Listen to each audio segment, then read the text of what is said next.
Here is something that is going to completely change the way you think about your morning shower. In 1940, nearly half of all homes in the United States, not in the 1700s, not in the 1800s, but in 1940, still had no indoor plumbing, no hot running water, no flush toilet, no bathtub connected to pipes. And if you think that is a long time ago, I want you to consider that people who were born in 1940 are still alive today. Your neighbor's parents, maybe your own grandparents. This was not ancient history. This was recent American life. And today I want to take you through exactly what people did to stay clean before a bathroom was something you could just walk into. I taught American history for over 30 years. My name is Frances Walker, and even after all those years in the classroom, this particular piece of daily life is the one that students always found most surprising. Not wars, not presidents, not inventions. Bathing, because nobody tells you this part. Nobody puts it in a textbook, but it was real, and it shaped how people lived every single day. So let us go back, all the way back to colonial America. And I want you to get rid of every assumption you currently have about cleanliness, because the colonists had a completely different relationship with the idea of washing. Full body bathing was genuinely uncommon. Historians at Colonial Williamsburg have documented that most people in early America washed only their hands and face on a daily basis. That was it. And here's the part that really gets people. Many colonists actually believed that bathing the full body was dangerous. Some thought that submerging yourself in water stripped the skin of its natural protective oils and opened the body up to illness. So not bathing was not laziness. For a lot of people, it was a health decision they believed in sincerely. Some of the Puritan colonists had an even more interesting logic. They believed that if you changed your undergarments regularly, that counted as sufficient hygiene. The linen cloth against your skin would, in their thinking, absorb any impurities from your body. Clean linen meant a clean person. That was the standard. Now, as we move into the 1800s, things began to shift, but they did not shift as quickly or as completely as most people imagine. By the mid to late 1800s, the daily routine for most Americans involved what was called a sponge bath. Every morning, a person would stand beside a washstand, which was a small table or cabinet that held a ceramic pitcher of water and a wide wash basin. You poured a little water into the bowl, wet a cloth or a sponge, and you washed your face, neck, hands, and underarms. That was your daily cleaning. And honestly, if you were neat about it and dressed carefully, you could move through a whole day around other people and nobody thought anything of it. For a full bath, meaning actually immersing your body in water, that happened far less often. And the process of making it happen was genuinely hard work. There was no faucet to turn, no hot water heater sitting in a closet somewhere. You started by heating water on the stove, pot by pot, and then you carried that water buckets at a time to a wash tub that was usually set up in the kitchen.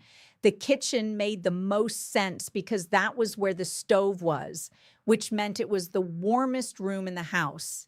You would fill the tub to a workable level, which took multiple trips back and forth, and then you climbed in.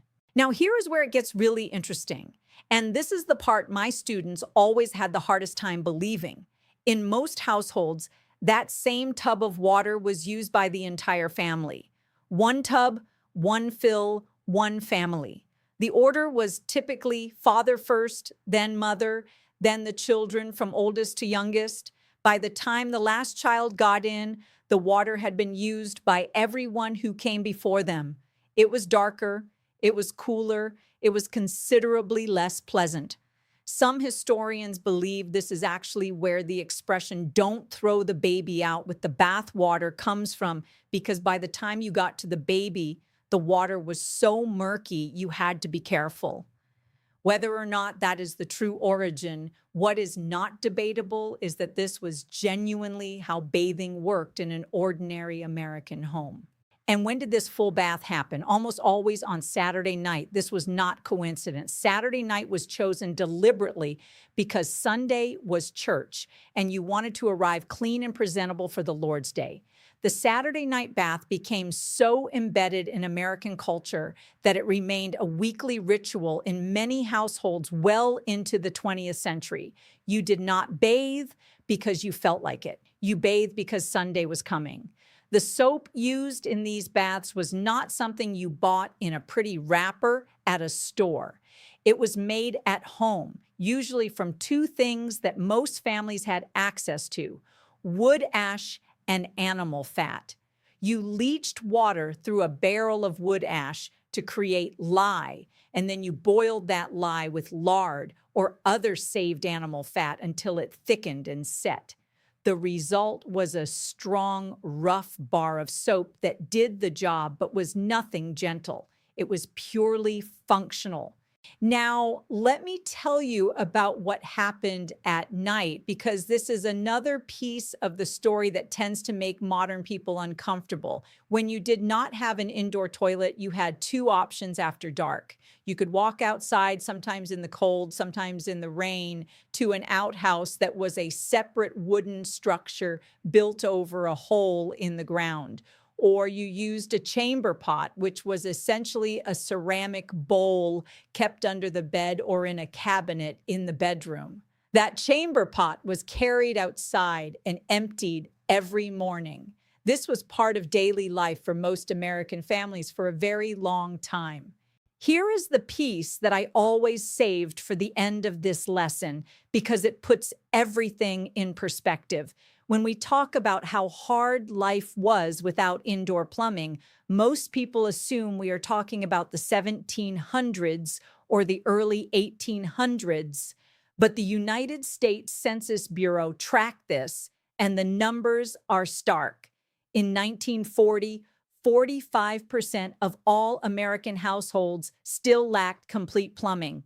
That means nearly half the country had no hot running water, no flush toilet, and no bathtub connected to pipes. Not in the wilderness, not in some remote settlement, right here in America in 1940. By 1950, that number was still around 25%. And as late as 1960, more than a quarter of homes in 16 states still did not have complete plumbing facilities. This was not a problem solved in one generation. It rolled slowly through communities across decades, and it rolled unevenly. Cities got there faster, rural areas waited far longer. And here is one more fact I always loved sharing because it never fails to surprise people.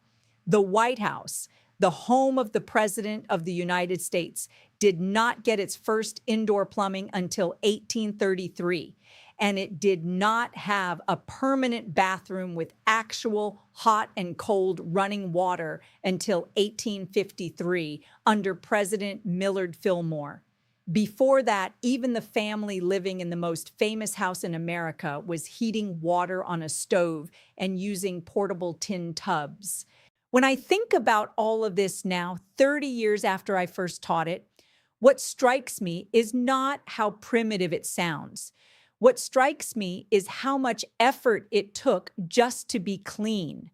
How much planning, how much physical labor, how much coordination went into something you and I do in about 8 minutes without thinking twice. The people who lived this way were not dirty. They were not backwards. They were doing the best they could with what they had. And in many cases, they were doing it with more care and intention than most of us bring to turning on a tap. The next time you step into a hot shower, just take 1 second to think about what went into making that possible. Because it did not come easily and it did not come quickly. And for a lot of Americans, it did not come at all until well within living memory. If you found any of this as fascinating as I did when I first dug into it, I would genuinely love for you to share it with someone. History hits different when it is personal, and this one is about as personal as it gets.